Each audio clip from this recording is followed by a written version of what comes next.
વેસુ વિસ્તારના આવેલા હીના બંગલોઝમાં આવેલા એક બંગલામાં ઘૂસી દીકરીની નજર સામે મહિલાને ચપ્પુ ઘુસાડી પરિસ્થિતિ વ્યક્તિ ભાગી ગયેલો હોવાનું બનાવ સામે આવ્યો છે.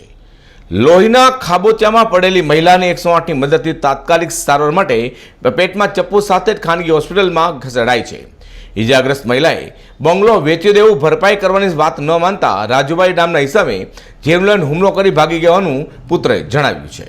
વેસુમાં આવેલા હીના બંગલોઝમાં રહેતા ઇજાગ્રસ્ત મહિલા ચંપાબેનના પુત્ર માલવ વસાવે જણાવ્યું હતું કે મમ્મી અને બહેન ઘરમાં એકલા હતા ત્યારે રાજુભાઈ નામના પરિચિત વ્યક્તિ ઘરમાં ઘૂસી ગયા હતા અને મમ્મી ચંપાબેન સાથે ઝઘડો કરી પેટમાં ચપ્પુ ઘુસાડી ભાગી છૂટ્યો હતો. લોહીલોન હાલતમાં માતાને જો હપ્તાઈ ગયેલી બહેને તાત્કાલિક મને ત્યારબાદ 108ને જાણ કરી પેટમાં ચપ્પુ સાથે જ માતાની અઠવાલેન્સ ખાનગી હોસ્પિટલમાં લઈ જવાઈ હતી, જ્યાં માતાની તબિયત ગંભીર હોવાનું હાલ ઓપરેશનમાં લીધા હોવાનું જાણવા મળ્યું છે. વધુમાં જણાવ્યું હતું કે 1 વર્ષથી રાજુભાઈ નામનો વ્યક્તિ અમને હેરાન કરી રહ્યો છે, જે બાબતે ખટોદરા પોલીસ સ્ટેશનમાં કેસ પણ કર્યો છે.